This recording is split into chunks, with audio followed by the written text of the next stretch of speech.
So this morning I went out and I picked up some beautiful flowers out of my garden. And of course, I am so inspired by these beautiful flowers when I create a quilt like this one. And this one is the True Colors of Springtime.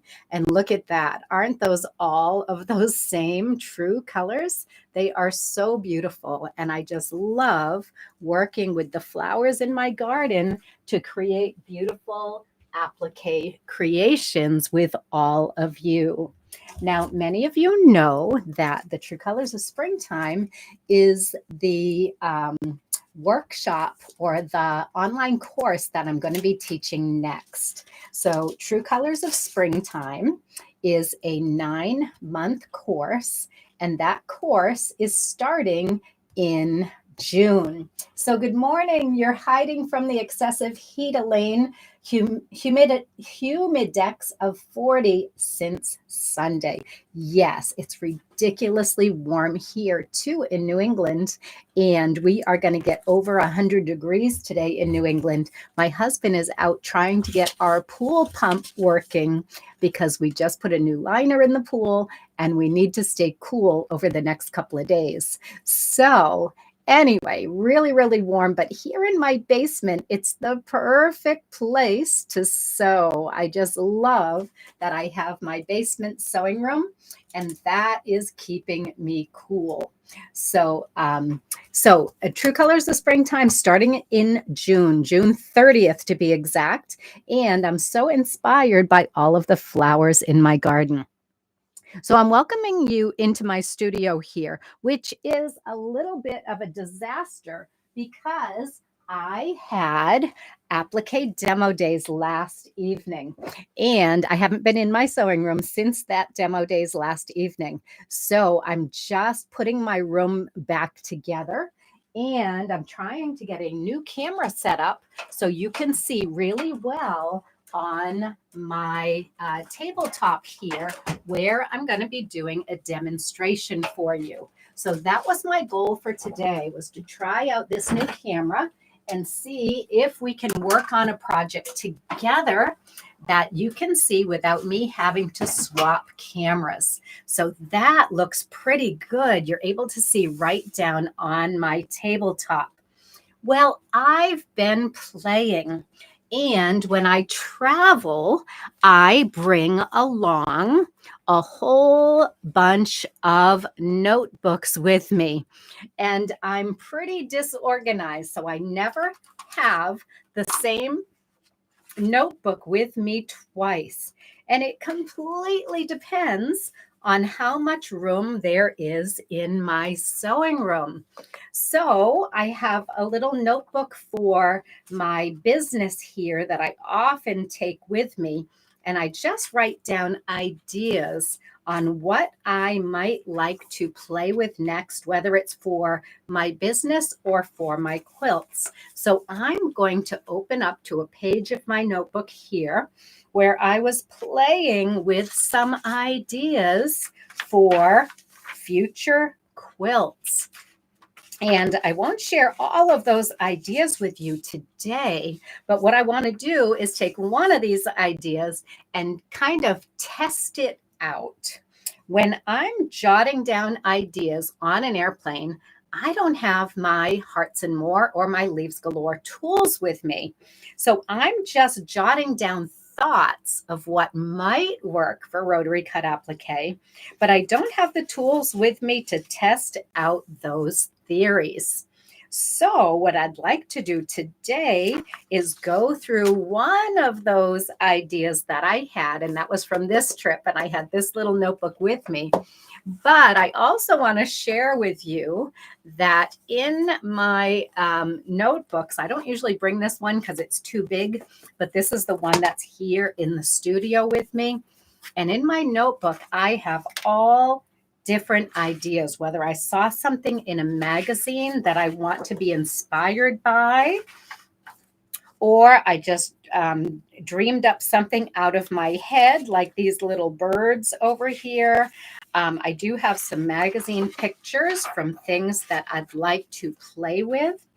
And I have just little little sketches of things that I might like to do with my tools. And this one goes back to probably about 5 years ago when I wanted to make a medallion style quilt. And I still want to do that mandala quilt, but there's just so many other distractions, so many other ideas and ways that I can use the Leaves Galore and the Hearts and More tools. Now this border, this is a Kim McLean border. And when I see Kim McLean quilts, they just make me so happy because most of the shapes in her quilts, not in her quilts per se, but most of the floral borders and designs that she does, they have a lot of circles, a lot of lollipop style flowers, some ovals, and your standard leaves. So whenever I see those Kim McLean quilts, they make me happy because there's so many techniques that I can do with my Hearts and More or my Leaves Galore tools. So I just have sketches galore. And when I dive into this sketchbook, it makes me want to start so many new quilts. But I also have to think about what would be a popular quilt? What would be a good idea to teach my students? What new techniques can we learn? And what new techniques might make a marketable pattern? So here at Sewing and Slippers with Sue, we're going to start doing some applique design sessions where I flesh out some of these ideas and see if they're going to work. Now, I want you to know that I haven't tested these ideas yet. So you are here with me doing this for the first time ever. And for today, I want to play with a design that I thought of during my last trip.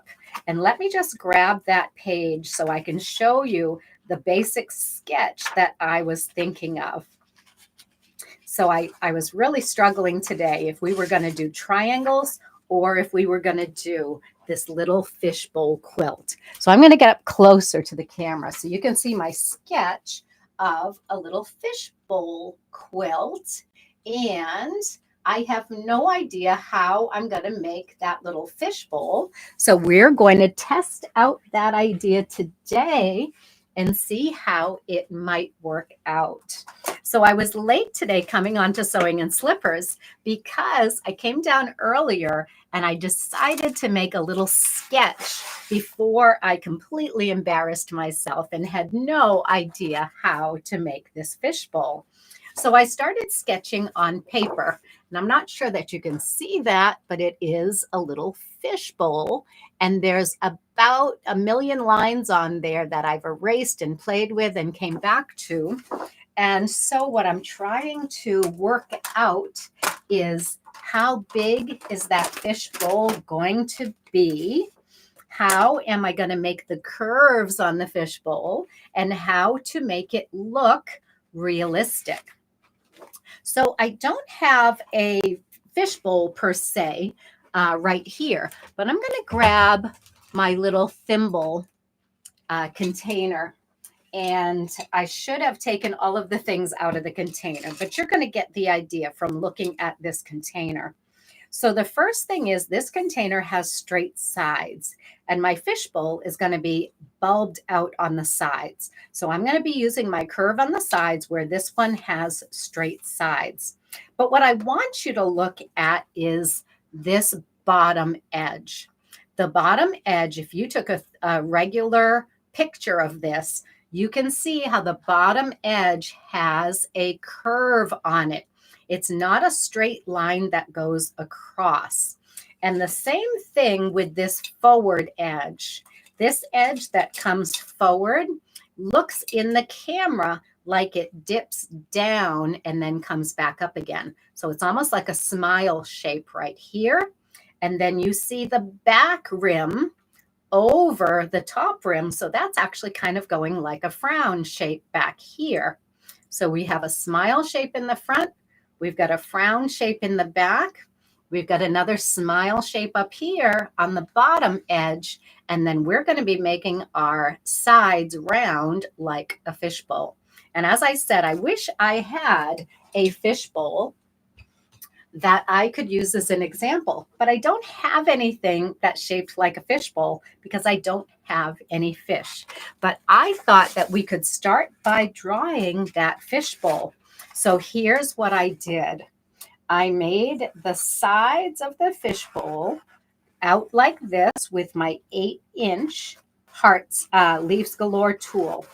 And then I made a little pedestal with a little rounded bottom so that I don't have a bottom that goes straight across like you might think to draw that, but you're actually going to draw that smile line for the bottom of your fishbowl.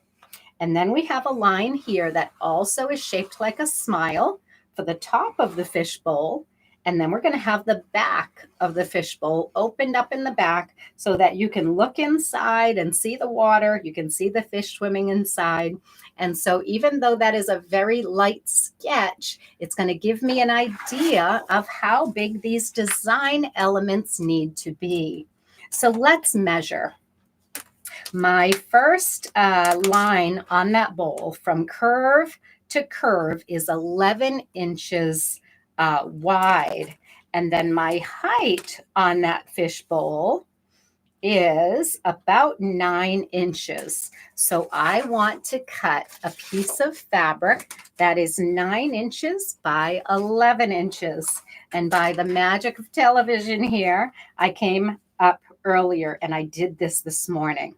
So I've got about 9.5 by 12. So it's a little bit bigger than my diagram.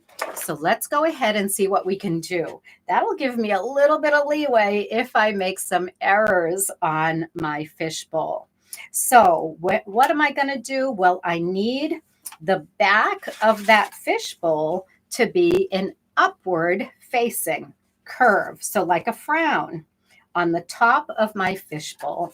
So let's see if we can make the frown on the top of our fishbowl. And the fishbowl is going to be wider than it is high. So I'm going to go ahead and fold the width of that fabric. And I have fused fabric here. I wouldn't necessarily play with fused fabric the very first time I'm going to do this. I would probably just play with plain old fabric or even paper as I test out my design idea. But we're going to dive right in because I had fused some fabric yesterday that just happened to be that perfect little blue color for the fishbowl or for the water in the bowl. So I'm going to take my 8-inch Leaves Galore tool and I'm going to use that.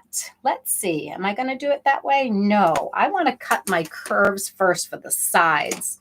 Why do I want to cut my curves first for the sides? Because the top of the bowl is going to curve from the inside of that curve, not from the outside edge, but I want to make that curve first so that I can then make the curve across the top meet that curved edge in the corners. So let me grab, I'm going to grab my marking, my permanent marker here, and I'm going to make these sides darker so that you'll be able to see them on the camera. I'm not sure that you're able to see exactly the lines I'm talking about on the camera. So let's go ahead and mark this out with my permanent marker so you can actually see what I'm talking about. All right, so here we go. So my bowl is wider than my 8-inch tool because the bowl is 11 inches. My 8-inch tool is only 8 inches long. So I'm going to need to elongate these curves, and they might just go a little bit flat here in the center, and that's okay. But the first curve that I want to cut is this one right here. So I'm going to do a couple of things. I'm going to mark the center of this rectangle. Now, wouldn't this be fun to do with a clear fabric. So what do I mean by that? Like a tablecloth of vinyl? Wouldn't it be fun to use tablecloth of vinyl for the fishbowl? And then I could actually put my applique elements inside. Now that's something to test out in the future, but that wouldn't be a nice snuggly quilt, right? But it would make a cute little wall quilt. So I might just test that out in the future. But right now I'm folding my fabric into quarters so I can find the top and the bottom center and the side to side center.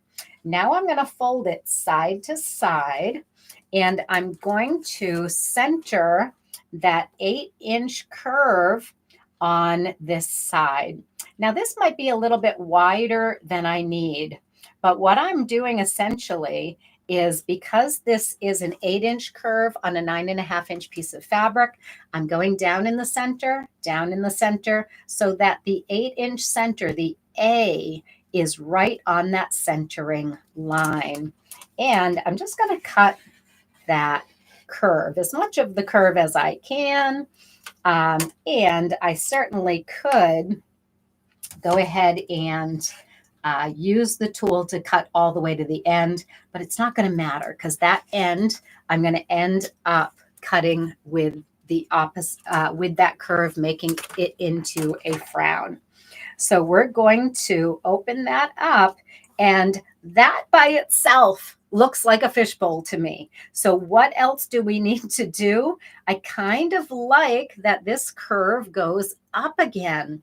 I was going to handle that a little bit differently, but I kind of like the way that this goes up. So let's consider that for the top of our fishbowl, but we need to deal with this bottom curve right here. We don't want the bottom of our fishbowl to be straight across, because then it looks like a child's drawing instead of being a three-dimensional object.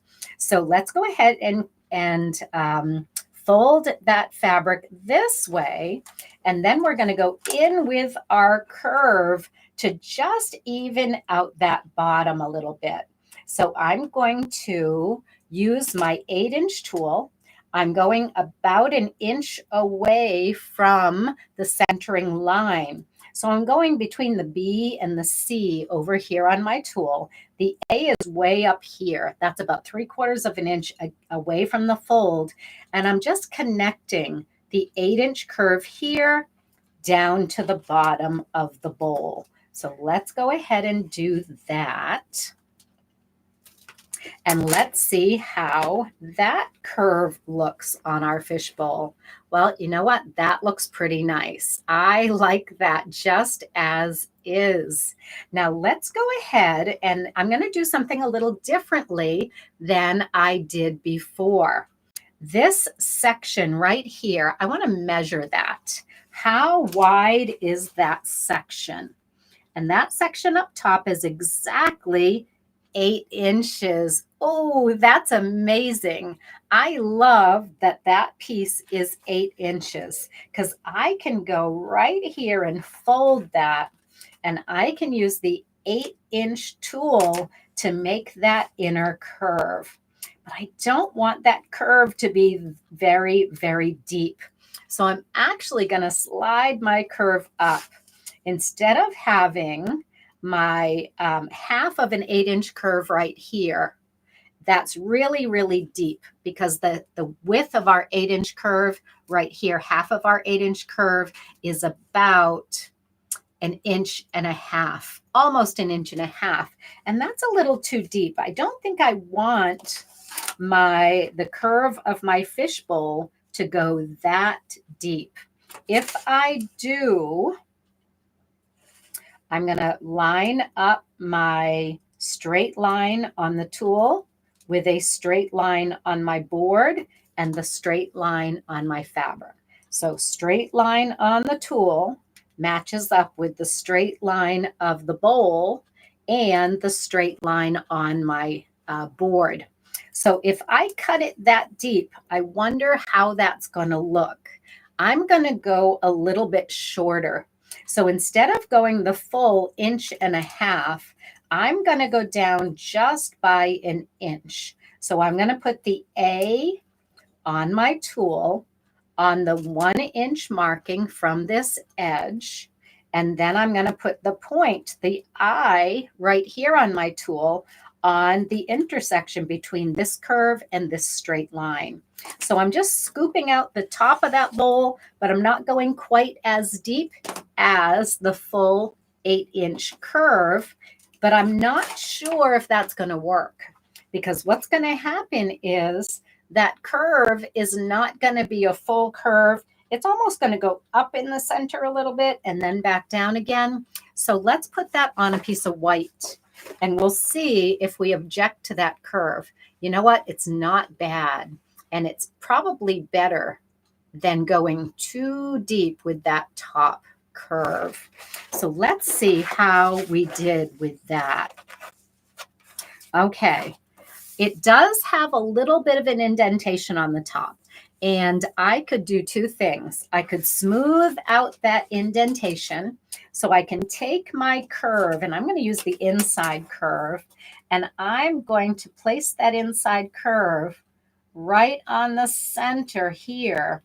And you can see the difference between what I cut before and what I would have cut using the full 8-inch curve. And it's not that different. So I'm actually going to go ahead and cut that full 8-inch curve instead. So I get rid of that little point in the middle.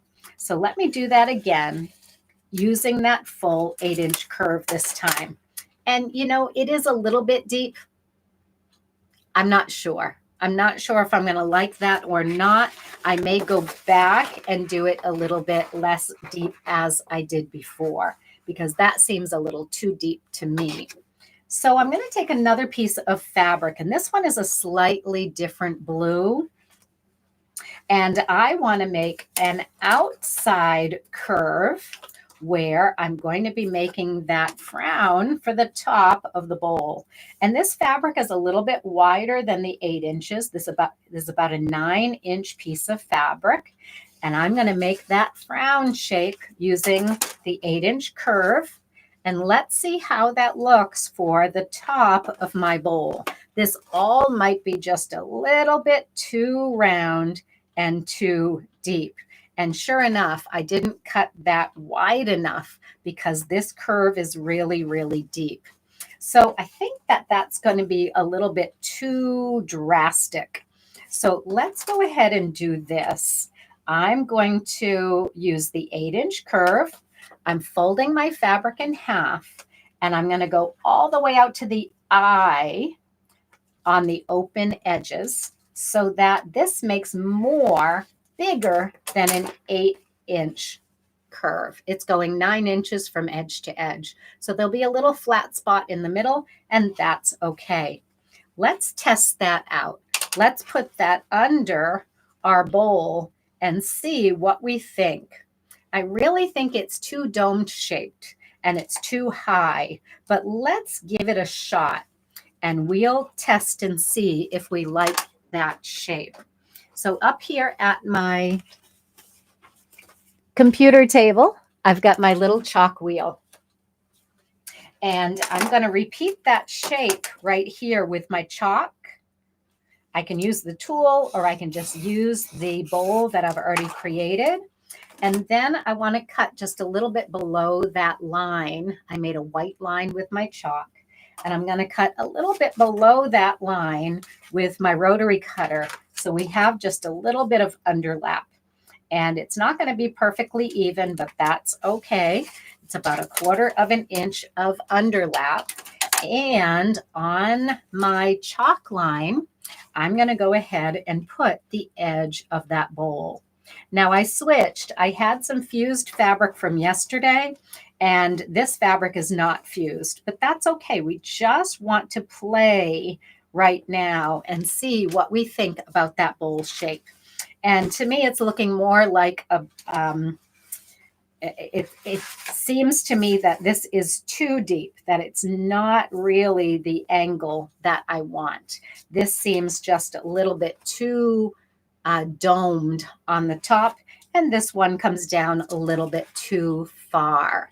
So let's take care of that dome on the top first. So I went ahead and I folded this, and then I cut with the 8-inch tool all the way to the edge here. So I had just about 3/4 of an inch that was straight. I'm going to go out even further. I'm going to go out maybe to the C or even to the D and try to make that a little bit flatter. And I'm having trouble with that right now. So what I'm going to do is I'm going to cut a little flat spot that's perpendicular to my edge. So I'm going in by about 1/4 of an inch to make a flat spot. And then from that flat edge right there, we've got a 90-degree angle. I'm going to just round that off just a little bit all the way to the point. So I'm not touching the flat area. I'm just making it a nice gradual change from flat to curved. And I think I might like that a little bit better for the top of the bowl. Now, when it has a flat spot like that, it fools your eye. Your eye doesn't see the flat spot. It sees the curve. And that's just a continuation of the curve. So let's put that on the white so that you can see how I did. And I think that that really looks better, having it a little more flat on the top. Yeah, for sure. To me, that looks better. And the same thing on the bottom. I feel as though maybe it's a little bit too much of a dome on the bottom.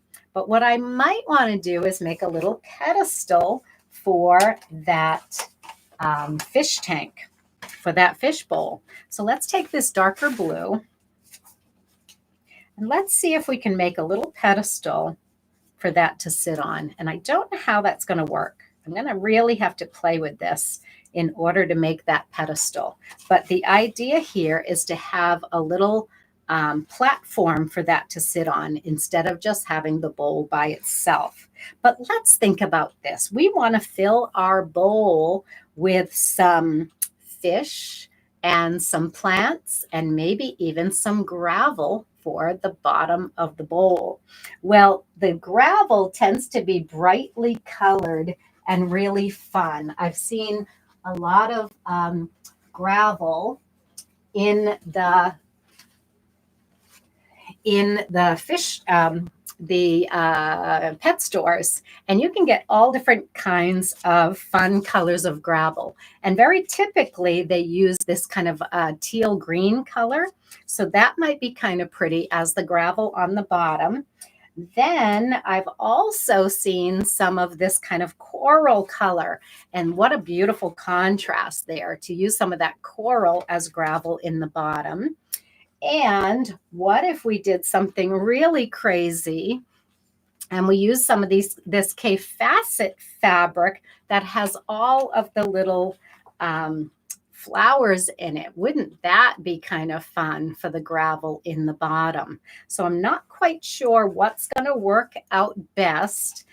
So we're going to try a couple of different things to make some gravel for the bottom. And I'm going to start with that teal color because I've seen a lot of fish bowls with that teal color.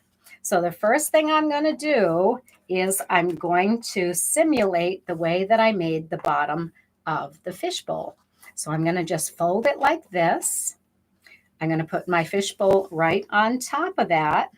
And then I'm going to use that same curve to cut out the gravel shape so it's exactly the same as the fishbowl. So that's what we're going to do here. And then we're going to come up on the side a little bit and just duplicate that shape. Then we can put that gravel on the bottom of our fishbowl. Okay, now we might want other layers. We could certainly do some curved pieces. So what if we had a slightly different color for that gravel? And I don't have the right color, but I'm going to go ahead and use this purple color just for the heck of it.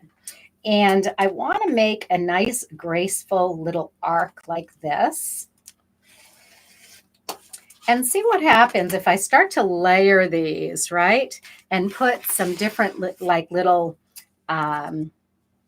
curved edges in there. Or maybe I just take the gravel piece itself and make that into a slightly curved piece. Let's try it. I'm going to curve that top edge, and then I'm going to bring it back down again into a graceful curve. So you can link up two curves and make them change direction as long as they're nice and graceful. And I can do that really easily with the tools. So I kind of like that better. My gravel isn't just straight across.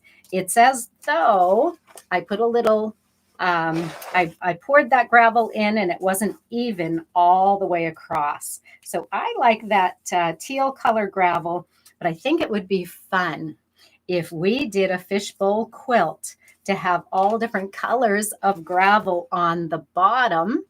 And then we can do all different colors of fish inside the bowl. So I'm going to place it right there where I can see it and you can see it. And let's go ahead and make some fish. Well, I would love to play around with this fabric right here. We've got some fabric that looks like it has scales on it. It's these nice little checkered color kind of fabrics. So let's go ahead and play with that. I'm going to take a moment to fuse this fabric because I really would love to get my fishbowl actually made today. And instead of just playing, I really like what I'm coming out with. So instead of just playing, let's do the real thing. Let's actually get this fused and ready to go so that I can keep this sample and have it all fused together. So I'm going to use my Mistyfuse. And the Mistyfuse, I'm going to cut just as big as my fabric. I've got a nice little board here that's covered with an applique pressing sheet. It's just a piece of plywood, and it's covered with some wool batting or cotton batting, and then it's got a gauze sheet wrapped around and stapled on the back. This one was actually made for me by Iris at Mistyfuse, and I just love this little pressing board. Now I am going to need to put on my iron. Alexa, turn on iron. Okay. And she probably turned on all of your irons as well. Sorry about that. So I'm going to put this applique pressing sheet over the top. I'm going to grab that iron that's just getting heated up. And it only takes a few seconds with a hot iron to put this fusible on the fabric. If you are unsure how to work with the Mistyfuse, go ahead and sign up for my applique demo days. We're going to have demo days again tonight at 6 p.m. Eastern time, and you can learn how to put fusible on your fabric.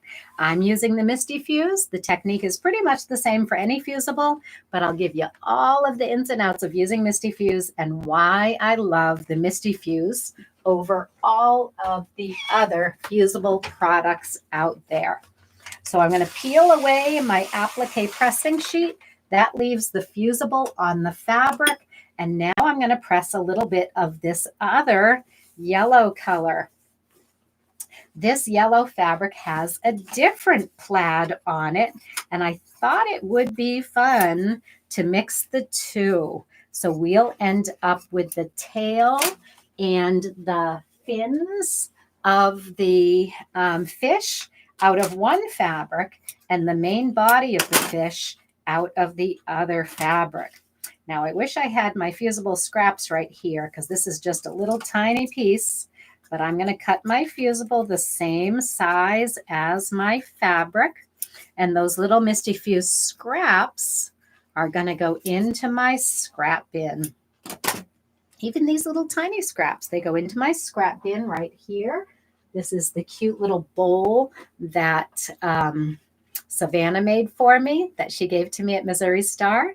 And I put my little scraps in there while I'm working. Then I have a bigger scrap bin that I actually hold all of my big scraps in. But for now, just to have it close and handy, I love that little one that sits on my table. Sits on my sewing table right next to my ironing station, so I can just put those scraps in there right away. So we're going to press that on for a few seconds with a hot iron. Then we're going to peel away that applique pressing sheet, leaving all of the fusible on my fabric. Now I don't need that pressing board anymore, so I'm going to cut out both of these yellow fabrics using the Leaves Galore Grand. I'm going to use the 4-inch side, and I only need a couple of these 4-inch leaves. So I'm calling them leaves. These are going to be the body parts and the fins of my fish. So I'm going to put one full leaf right here at the bottom of the fabric. That's going to give me a second full leaf up here and a partial leaf up top. So let's go ahead and cut 1, 2.5 leaves. Move the tool up by 1 full leaf shape, and we're going to do it again. 1, 2.5 of our fishy colors. So let's make that fish out of those individual pieces. I was playing with this morning, and I thought it would be fun to mix up these colors, but I'm not sure. I want to just play with it. So let's make this part our main fish. And then I want to take this part, and I think I'm going to fold it in half and then cut that half with the curve. I don't know how this is going to work out, but we're going to play and see if we can make a little fishy tail that looks really pretty with 2 curves. So I'm going to guess that that might be the right depth. I have no idea if that's going to be good or not, but let's go ahead and see. And yeah, I kind of like that, but I do feel as though maybe it's a little bit too wide, and I'll show that to you. Let me show it to you. Up. I'll go up with that, and I feel like everything on the tail is just a bit too wide. So I'm going to go in and I'm going to fold that again, and I'm going to narrow down that curve. I like the indent on the end of the tail, but I don't like how fat that tail is. So let's go ahead and make it a little slimmer. And let's overlap that, or we can cut this one with a nice straight line and then go over the tail like that. Now that looks like a cute little fishy, doesn't it? But I think he needs some fins. So same thing here. I could use the full 4-inch leaf for his top fin, but that might be just a little bit too wide. Let's use a 4-inch leaf for his bottom fin. And yeah, I think that's all just a bit too wide, but not bad, right? He's coming together. So let's, instead of the 4-inch leaves, why don't we turn these 2 into 3-inch leaves and see if that was a better choice. In order to do that, I'm going to stack them both up together. I'm going to put my 3-inch leaf at an angle, and that's going to leave a piece of the 4-inch leaf still there, like this, that I may be able to use for some fins. Let's play with that shape, and then I'm going to play with the 3-inch shape as well and see what's going to be the best little fins for my fish. So I definitely think that these need to underlap. Now my fusible is still warm because I just pressed it on. So my 2 pieces of fabric are sticking together a little bit, but there we go. I've got them apart, and let's go ahead and tuck these 2 under. So we end up with a top fin, and I think the bottom fin needs to be a little bit smaller. And let's play around with this piece right here for that top fin. Let's see what happens when we put that 4-inch leaf underneath for our top fin, and then that 3-inch leaf underneath for our bottom fin. Kind of like that look. And I want to know your opinion. Does that look like a good little fish? Or do I need to keep working on the shapes right there? I might play around with it a bit more, but I think that it's pretty good. Now, I love that we have all of this area on the sides of our fishbowl. Wouldn't it be fun to use some of our green shapes that we cut last night? So last night we did our demo days. And during demo days, I showed you how to cut your standard leaf shape, your vine shape, your S curve and your Z curve, and our lemon shaped leaves.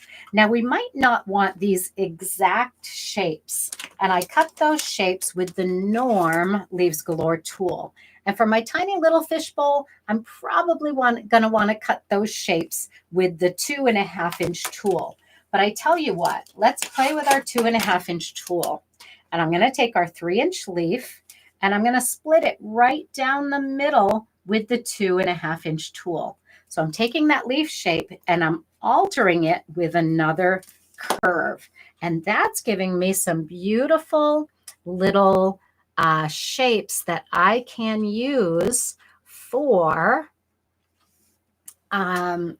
some, what do you call, for some of the grasses and some of the plants that are in that little fish pond. So I have another S shape. I'm sorry, I have another I can't talk. I have another 3-inch leaf right here. And with the 2-inch leaf, I did this. This time I'm going to go the opposite direction. So before I was making kind of S-shaped curves, and now I'm going to make a little bit of a Z-shaped curve. I'm not so sure if I'm making that a different direction or not. It's hard to, yeah, it is a different direction. It's hard to tell when you are cutting these if you're making S's or Z's. But I just love the way that leaf shape is such a unique shape. It's not our standard leaf, and it really makes a beautiful little plant for our fishbowl. So I'm going to hold that up for you so you can see that first little plant that I've made. And now I'm going to take I don't know if I'm going to take my vine shape. Let's take my vine shape. And I cut that out with the 3-inch tool. And now from that vine shape, I'm going to pull down and to the left just slightly. So I'm actually thinning out that vine and changing the shape of that vine. I'm basically splitting it right down the middle, but I'm making sure that I am going off the vine to make thin little grass shapes. So what they are is tiny, tiny little S-shaped curves. But because I made those with the 3-inch tool, those are 6 inches long. Some of them are 6 inches long. Some of them are a little bit shorter. And I can use those really, really fine S-shaped curves as grasses that come up from the bottom of my tank here. And you can either put them over your little fish, under your little fish. I definitely think I need some different colors for those grasses, but I can do the same thing with my S and my Z-shaped curves. I can take those S and Z-shaped curves, and using that 3-inch tool, I can thin those out and just make really, really fine S's and Z's. So from that initial S, I could probably move the tool over 4 or 5 times and get these super fine S's and Z's. And I can make a really beautiful collection of grasses over here in the corner of my fish tank. So isn't that adorable and just so sweet, so simple to do? I can definitely picture several layers of this curve stacked one under the other to make like a little mountains or little layers of that pebbly bottom. And when you're looking into your fishbowl, you would definitely see multiple layers of this. So I need to find some other colors of this teal, some other textures of the teal, and I can do another little curve and maybe even a third little curve that overlap each other to make that little landscape scene inside of my fish tank. I'm going to swap out some of my grasses for different colors of grasses so I can make another fishbowl and move some of these into a different fishbowl and add some different colors in here to give it more texture and more design. I love the way this little fishbowl is beginning, but I do have some alterations I'd like to make.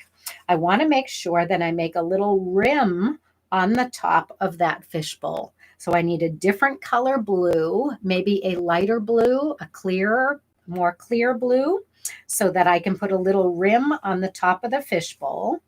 I might put a little outline on the fishbowl of that same lighter colored blue, so it looks like the thickness of the glass.